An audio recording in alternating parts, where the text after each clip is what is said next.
everyone. I think at this time, this is no longer the time that anyone should be keeping quiet in any way whatsoever. There's so much that is going on in Nigeria, and so much that is going wrongly in Nigeria. All of these things that is happening, we might think it's none of our business until it directly affects us. Because if people are not sleeping, there's no how we are going to sleep. Or if the poor are not asleep, the rich will also not be able to sleep in their houses. Because when the poor have nothing to eat, the rich will be available for them or to eat.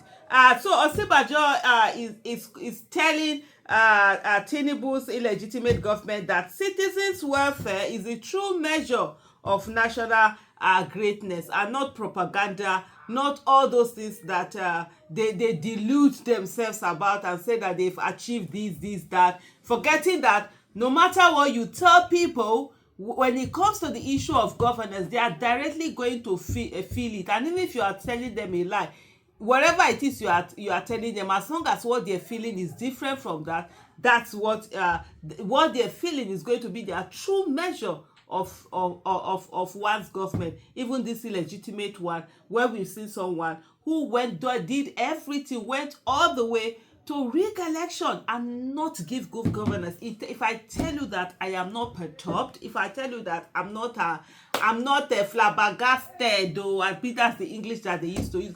Because how would you rig election in this way? This is someone that you rigged the election. People didn't believe in you. People don't believe in you.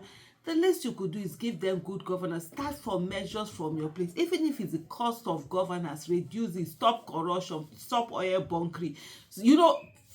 Focus on the people. Then the people will not be saying things like, even though he rigged the election, but he is doing well. This one, you rigged the election, you are not doing well. People are suffering, unprecedented suffering. Nigeria has just entered the list. UNICEF have given the list of Nigeria. We have the second highest malnourished children in the world.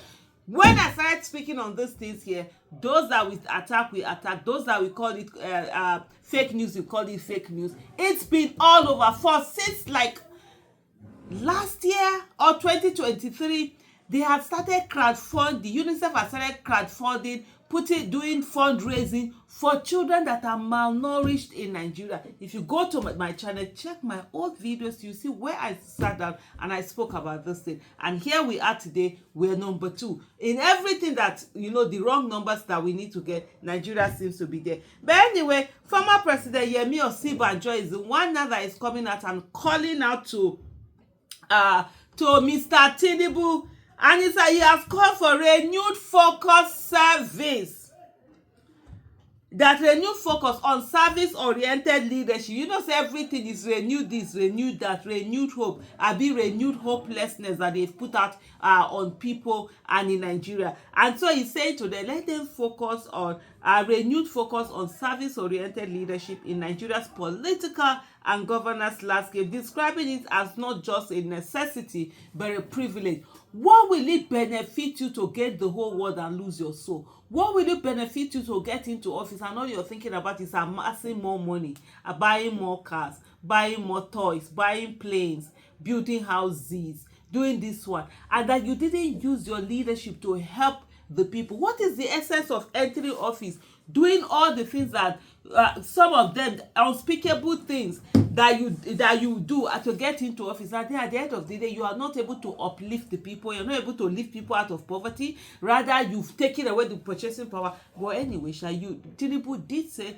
he was going to take away the purchasing power of Nigeria. So he did mention that a lot of things. He said he was going to do that. He was going to tax people, agbado, people will be eating agbado and all of that.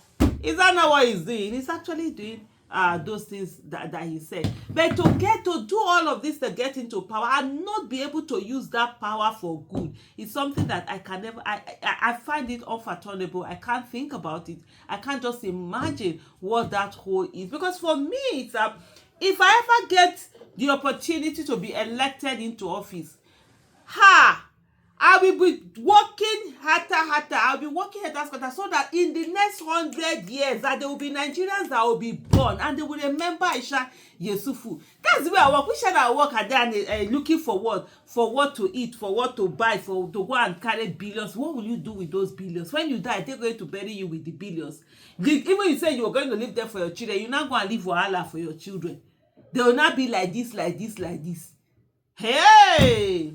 Ovevekuve. Osibanjo made the remark during his keynote address at the Rotary International District 9141 conference held in Port Harcourt, Rivers State, themed "The Magic of Connection, the Imperative and Privilege of Service." Honestly, let me just pause here to say service is everything. There's something beautiful about just having the opportunity to serve and make life better for people. There's just something beautiful about making the lives of people a whole lot better, putting a smile on people. And what most of Nigerian politicians do not understand is that the more you serve, the easier it will be for you to win election. The more you serve, the less you will need to be stealing money because you need to go and be buying what do you call it now, either what those people that usually become delegates, go and be buying delegates, or go and be buying voters, or go and bribe people at INEC, or go and bribe people at police, or go and bribe judiciary or whatever. You will need to do all of that. If you do good governance, if they can see good governance, then there's that free, fair, credible election. And most of these things that they end up stealing money to do, they will not do it. Even like the National Assembly, if you're able to hold the executive accountable and force the executive to do the work that they're supposed to do, guess what? You won't need to be packing all sorts of money for you that you'll be saving to run for election. And by the way, those National Assembly members, whether you like it or not, it's been looking at existing data. Maybe 50% of you will not come back. So the better you do the right thing for your people, the better you do the right thing better than trying to say you are saving money to be able to use it, or they'll be giving you small bribe and you not sit down and focus and ensure that the people are getting the best that they're supposed to get. You'll be getting small bribe and that's enough for you.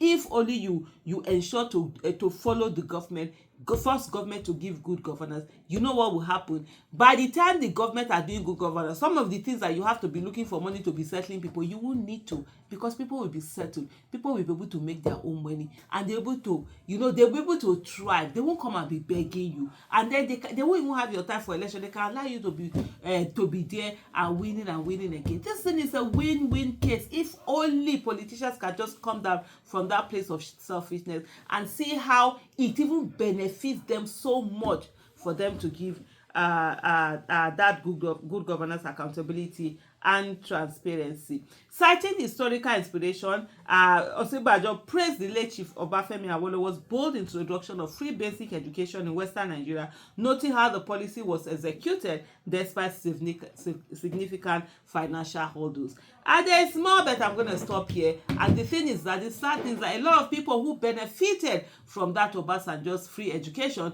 are the ones today who are denying this present generation free education. What an irony. Thank you so much for watching. Bye.